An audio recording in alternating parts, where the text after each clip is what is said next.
So we're going to be going over to Conservative Home in a bit because, as you can imagine, oh boy, the salt doth runneth and fill my cup. It is a thing of beauty, honestly, at the moment. And don't worry, we're going to be covering in the next video the guy who was the former MP for Don Valley, and then he ran for the mayor of Doncaster, lost to Labour, not Reform. Interesting side note for that Doncaster now has a Reform council, but a Labour mayor. Odd situation, that, isn't it? But anyway, there you go. But yeah, oh boy, is he incredibly salty about this. However, this came up, and I thought this was kind of interesting because here you have a guy who left the Conservative Party, became a Reform Party chairman, and then left the Reform Party, only then to rejoin the Conservatives.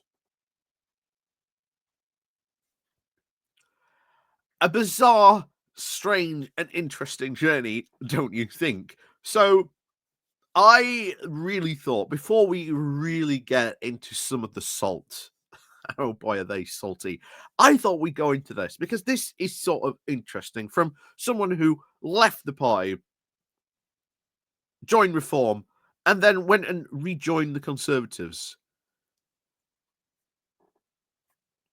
Interesting. So I want to do this because I thought he might have some comical highlights shall we say, to share about just what's going on over there. But before, of course, we do continue, please do click the like, share, and subscribe button. And of course, down below, there's the Patreon page, there's the Buy Me Coffee link, there's the YouTube thank you button, and of course, there's the Pony Club down below as well. So, as always, thank you very much to all those people who do help and support the channel that way. So, let's crack on then into this. So, Malcolm Cupis, I think that's how you say it. I stood for election as a Reform candidate. Here's how the Tories can fight back. And I love this. So, yeah, public relations consultant, strategist, and writer. He was the Reform candidate in Melkhamshire and Divis back at the 2024 election and a branch chairman, but has now since rejoined the Conservatives. Again, interesting political transition on that one. Let's find out more, shall we? So, he begins, I'm one of the legion of recently resigned Reform chairmen and was a parliamentary candidate for them last July, who was then now returned to the Conservative Party that was his home for over 25 years until 2021. And with the dust now settling after the local elections and Runcorn by-election just last week, I want to make some points about the strategy for the party going forward. There is a lot of very damaging navel-gazing and distraction going on here, and other places online about the political direction. Should the Conservatives tack right, or go after the Reform vote, or go left and put clear sky between them? So, interesting to see what he thinks about the direction he should go, or which way they should go in this. But let's see what he sees and he says for this. So, first of all, why damaging? For starters, I think it is a fundamental error to think of Reform as a far-right organisation. Some of their economic policies, including nationalisation of utilities, are left of the current Labour policy. But would they actually nationalise utilities? I very, very much doubt it. And for how long? And I'm not even sure what their actual policy is on the nationalisation of utilities. Moreover, I do believe that the political debate now is far less framed in traditional east-west, left-right axis. People are now far more influenced by the north-south or authoritarian libertarian axis. It is more about statism versus liberty rather than about entrenched positions surrounding economics. This is very, very, as you said there, libertarian free market fundamentalism thinking going on here. However, I want to know, why did he leave the Reform? Why does he rejoin the Conservatives? That's one of the big things I'm doing this. I want to know why. What is the reason going on here? But yes, they are far right. They absolutely are, by the way. Yeah, it's not a fundamental error to think of them as far right. No, they are very much far right. They're a far right populist party.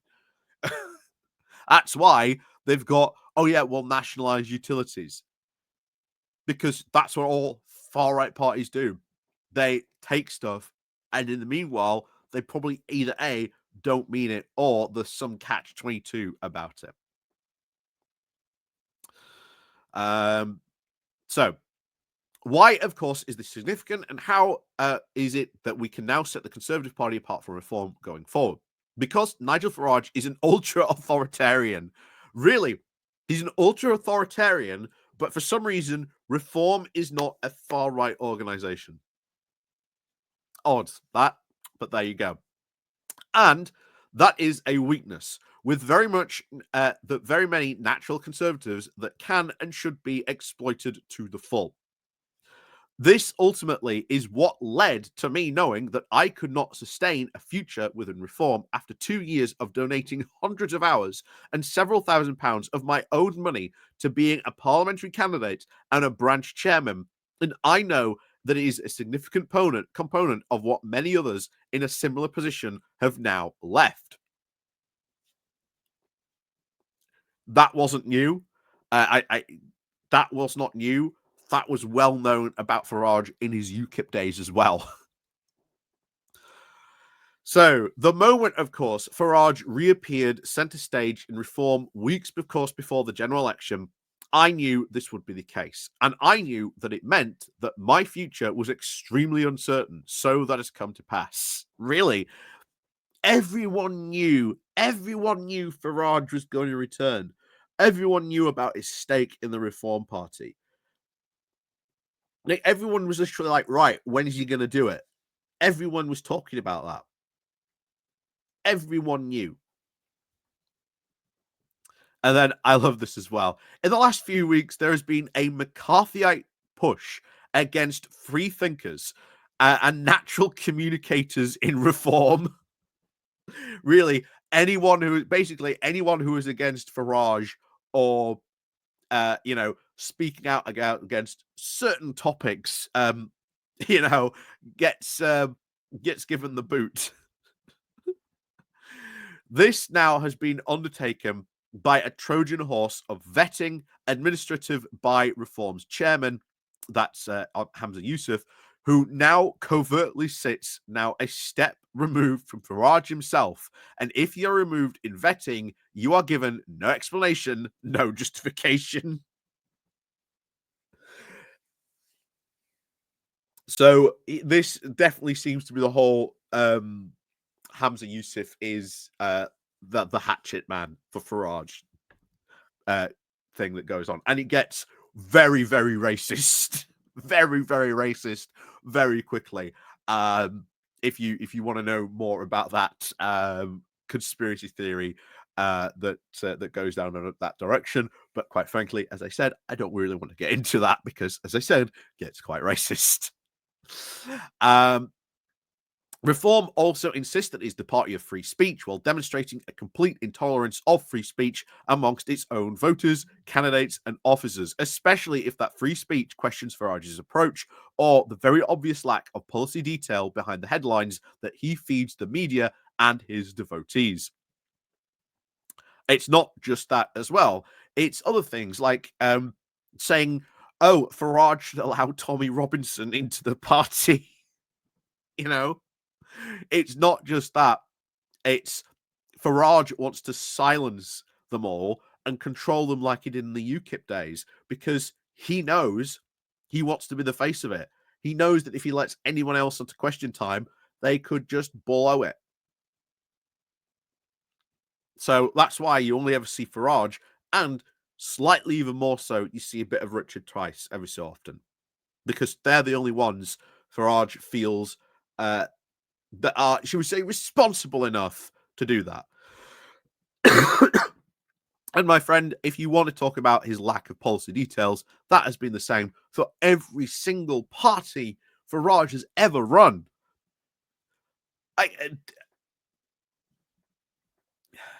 Anyway, this authoritarianism has now been very open and unapologetically pursued now in the service of a presidential-style campaign that Farage has embarked upon. The, quote, conferences are not conferences at all. To be a conference, you have to confer. And there is no conferring at Reform.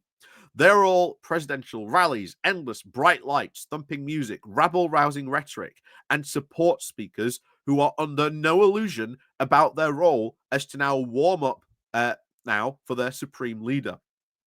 Again, no secret, guy. No secret that you still joined Reform. Like I say, that was no secret about what was going on in Reform.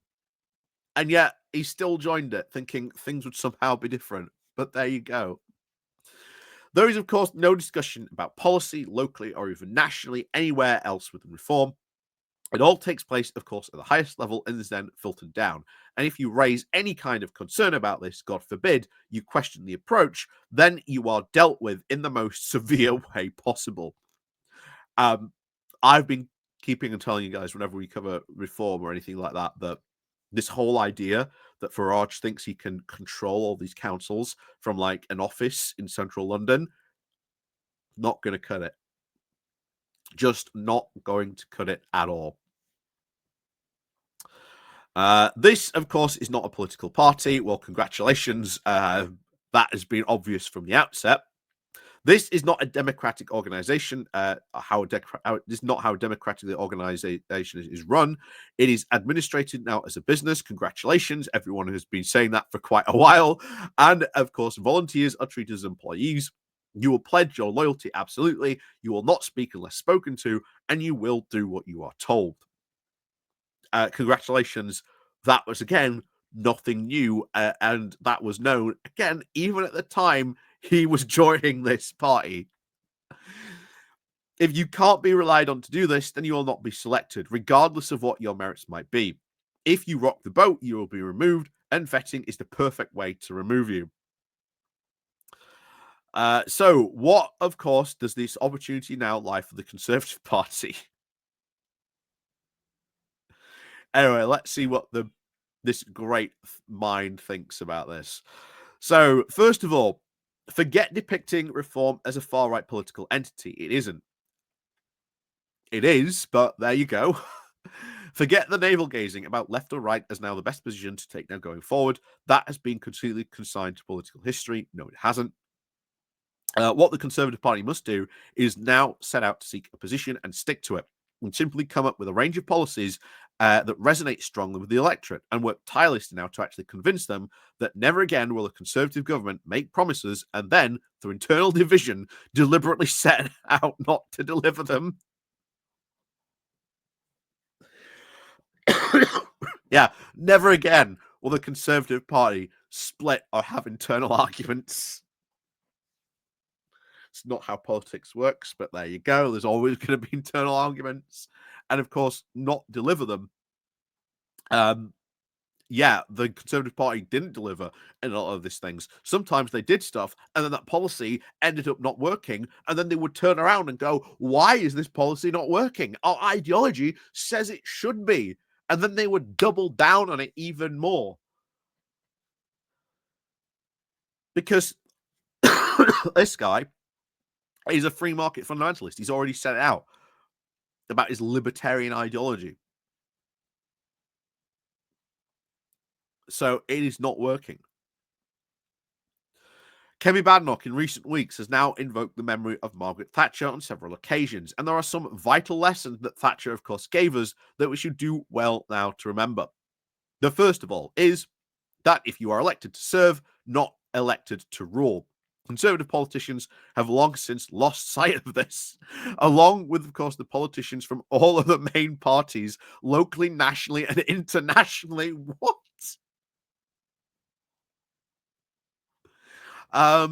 It is vital for the Tories to remember to use their ears and in their constituencies and their mouths in Parliament, not the other way around.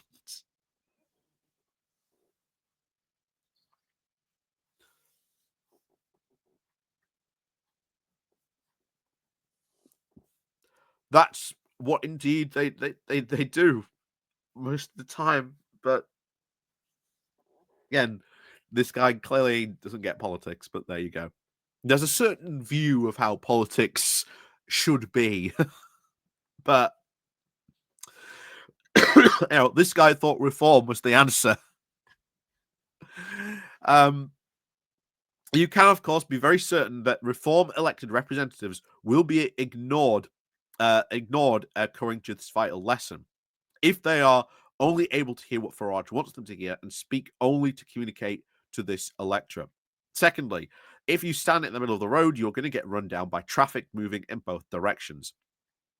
And then this is so fun because he's literally just said, oh, yes, the days of like left right politics are over. But oh, if you stand in the middle of the road, if you dare be a centrist, then you can't do that. But I thought the days of left right politics are over. Anyway, I'm afraid the days of broad church politics are now gone forever. The party has to be united in its strength and its tactics. It cannot sustain any longer having fractures, having the factions that are permanently at war with each other, dragging the party now into endless internal conflicts on vital issues, and then lead the electorate to now reasonably believe that they cannot be trusted with their votes. My which faction did that? Oh, that's right. It was probably the faction that this guy supports, which was the right of the Conservative Party, which has been pretty much in control and in the driving seat since 2016, since Brexit, since it caused all these problems for your party, since they started listening to these right-wing lunatics in the party. But remember, left-right politics is all over. But just don't stand in the middle, right? Anyway, this has to be resolved once and for all. The party must prove to the electorate that it is united in order now to offer to be credible and inspire trust. Not happening anytime soon. The word conservatives has a very specific meaning. Politics is not a football. You do not you not change your strategy and tactics to win at any cost. You you have to have a foundation of core values from which, if you do not depart, you have now the unity required now to convince the electorate to put its trust in you. And he just thinks, oh, it's all just about unity and core values.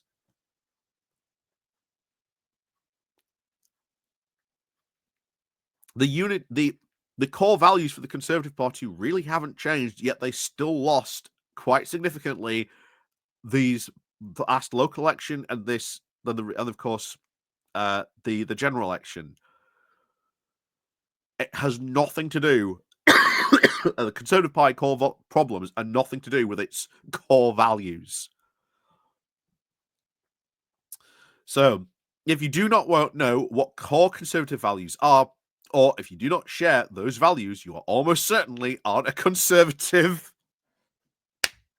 What are these core Conservative values?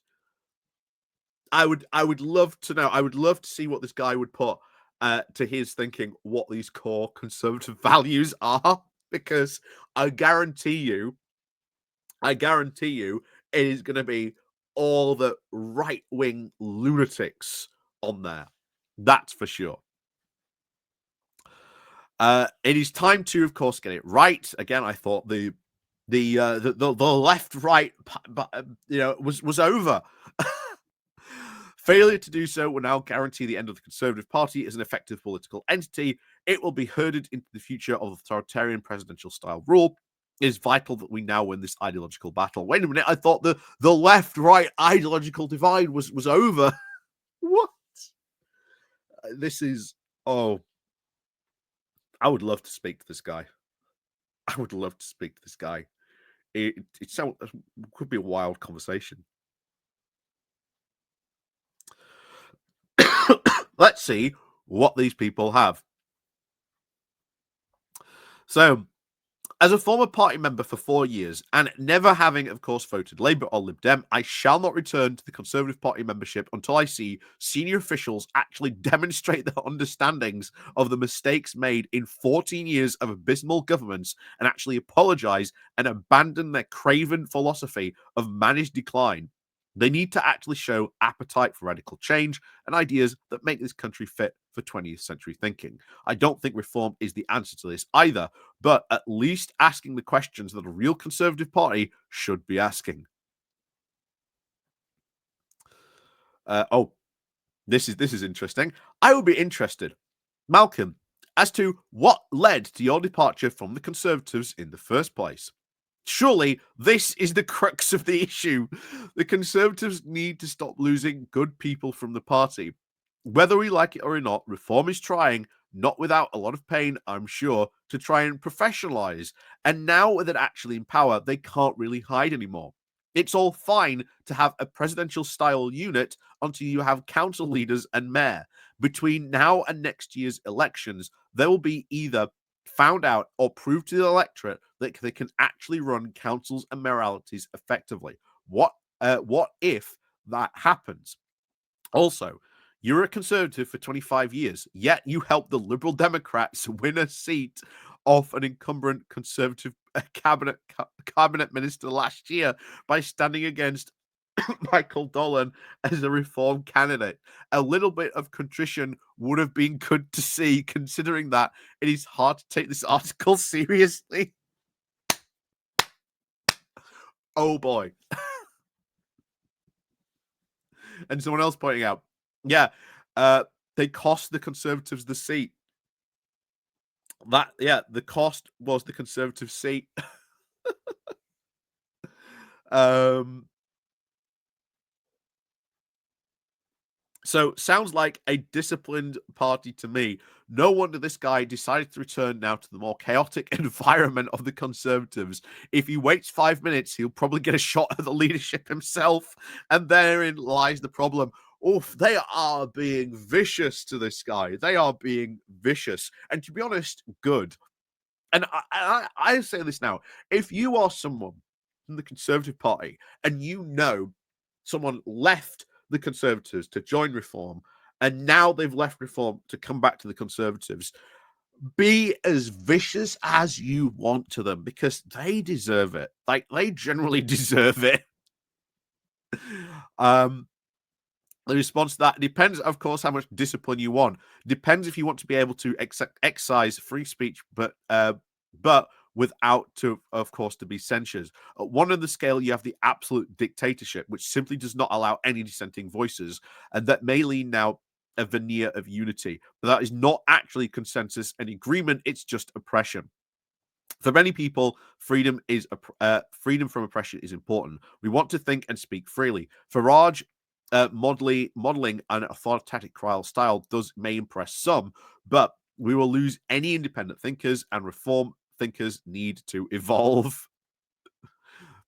Someone else says here, well, you sail on the Bounty under Captain Blythe. You can either stay on the sinking Titanic with Captain Smith. Alternatively, jump on board and take your chances with the sharks in the cold. Oh. Someone else says here, in its own way, the Reform Party is also a broad church. There is a very sharp divide between those who would welcome little Tommy Robinson now into the fold and Nigel Farage. It will be very interesting to see how this schism plays out, because it surely will. It is my firm view that Reform Party will soon wish they had come second in last week's elections. They will find out that having to make difficult decisions isn't as much fun as carping now from the sidelines. Someone in response to that, I think Farage is, of course, very shrewd enough to know that Tommy Robinson would undermine any credibility he might seek as a mainstream political party. I think he banished Rupert Lowe because he was prepared now to go over that hard line on immigration that Lowe took. Farage, of course, wants to be PM. He knows that means wooing more moderate voters. He has got some very ardent supporters, and they are very likely to be disappointed when he starts to soften his stance. But where else will they go? He knows that they are in a bag. He knows that they are in the bag. Ironically, he also knows that ultimately he now has to look to a broader church. But will people believe him? Again, very true. Someone says here, I have a project which will require planning permission. The council is now reform controlled. Both Grimes and Tice have said no more net zero. Part of the project is solar panels. It is a non-domestic building, and so permitted development rights do not apply. The two reform local councillors don't have any idea what a new planning policy will now emerge. They have no idea if the council will actually budget now for even appeals, or will there be absolute chaos? Oh, that'll be so funny when people have like trying to build stuff and they've got like some of that green energy stuff in there, like heat pumps, solar panels. Oh, that's going to be so funny when they start rejecting that. Oh, that's going to be so funny, so funny. Is there any more good stuff? Yeah, allegiance to the party and the leader above all. This is a very worrying current theme in the modern political movements, either being MAGA, S&P reform. Now they will tolerate absolutely no complaint, and their drones in ranks are now very quickly to discipline managers in civil service roles and party glove puppets, regardless of competency. The author is at least right that we should look beyond policy to what kind of entity we are giving power to, lest come the day that they might not give it back. Well, we had in 2019 the election candidates and their Johnson expulsions. Those that, of course, voted for Brexit deal also voted to withdraw us from Europol. Who has all the data now on the European people on the traffickers, and who rightly now controls who they release the data to? Again, very, very true. Guess what? You do that, there are consequences. This article is more about what is wrong with the Reform Party, company, and about what the Conservatives should do. Reform's strength comes from the fact that Nigel sprouting very simple solutions to complex problems, like pull up the drawbridge on immigration. Great. But we have a birth rate well below 2.1. So without immigration, the population will rapidly age. Who will do the work? Never mind about that. There will be less, there will at least won't be immigration. And of course, privatizing the utilities, great idea until you need to find the money. A better approach is to regulate them so that you get to the helm to believe that you do what you want to do without having to buy them back. And then there is the idea that the days of now the broad church party is over and there shouldn't be factions at each other's throats. Well, pick one. If there are no broad church parties, then each party is indeed a faction. If there are broad church parties, then there, of course, will be factions. First Past the Post encourages broad church parties based on internal or external coalitions. Again, very true. Farage is actually pretty unequivocal in his manifesto, stopping migration. But what he wants now is supporters to be here. But he actually said a freeze on non-essential immigration, which allows him to define as much immigration as he wants as essential. When it comes down to it, my objection is less about his actual policies. I agree with some of them, including that nationalizing the utilities. But he is intolerant, autocratic approach, which makes me think he would be unsuitable for high office.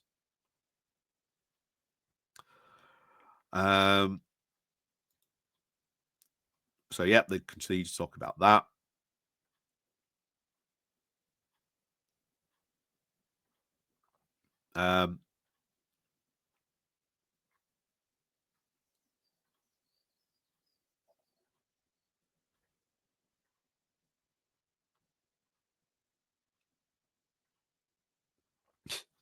Okay, this is interesting. If one reads this piece and thinks about it, what the author posts as Farage's greatest weakness is actually his greatest strength, at least in the author's terms. He says that internal coalitions are done and that parties must deliver without being sidetracked by internal divisions. Isn't that exactly what Farage is offering? There is zero prospect of him being toppled by any internal dissent. And this isn't just sidelined, it is obliterated. To compare that to the internal regicide baked now into the Conservative structure is designed to simply amplify and emulate divisions. Look at the number of Conservative leaders since Thatcher versus Labour, or even the Lib Dems. There is no credible talking point of removing Starmer now due to how their leadership is, of course, toppled. I think it's amazing how many people think that the Conservatives' method of removing leader is going to be used by Labour. As for the author's comments on how reform is run, I don't care. The author was very foolish for joining reform if he thought they were going to be any different otherwise. It is a party built around Nigel. God, some of these people are taking aim at this guy, and good for them for doing that, to be honest. For those thinking that this quote weakness means that reform are destined to fail, look at what Trump did to the Republican Party. Any and all opposition was crushed. The party now speaks with one voice. The only lesson the Conservatives should be taking here is that it should be made impossible for any wing of the party to topple the leader every time there is some sort of election. Again, not wrong. Not wrong on that. There is the whole regicide issue. Like I say, they're probably about to get rid of Kimmy Badenoch in like less than a year's time, maybe a year's time. It'll be Robert Jenrick. And then maybe a couple of years after that, they'll have gotten rid of Robert Jenrick. That's, of course, that presumes he wins the leadership election. Let's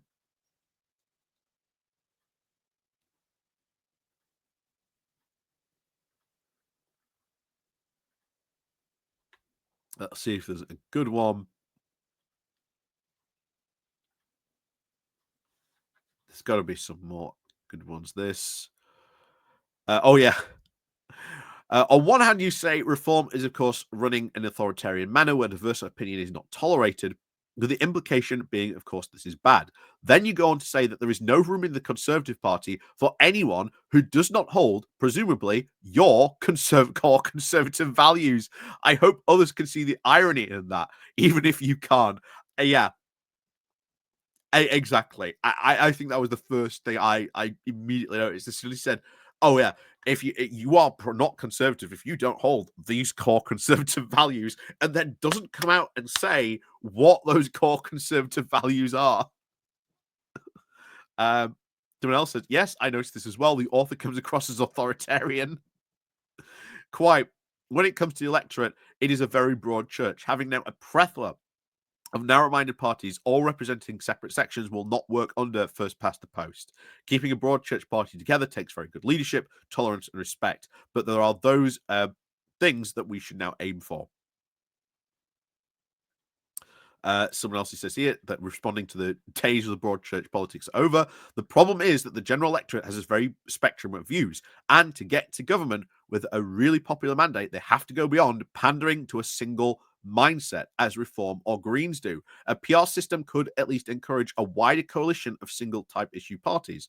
We are certainly seeing the fragmentation of political views in the UK currently, but at this time, we have first past the post. The party that gets their own base plus the share of centrist voters will be the winner. The real answer is a leader now who can reach out beyond the core, just of course of the way Johnson managed to do, but Badenoch doesn't.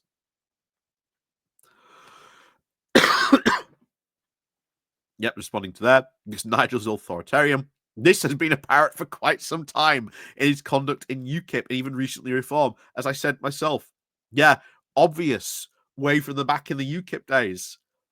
Why did he think this would be any different? This is why any talk of Conservative Reform coalition is pointless.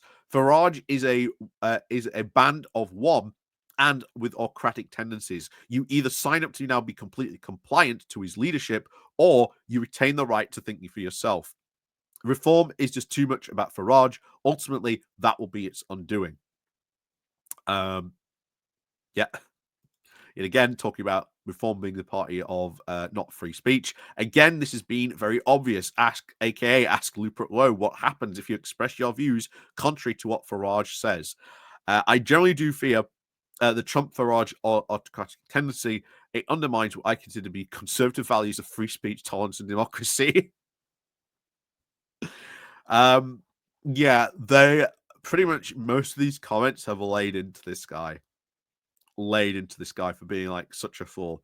I'm not gonna lie, I would love to have a conversation with this guy and find out what these core conservative values are.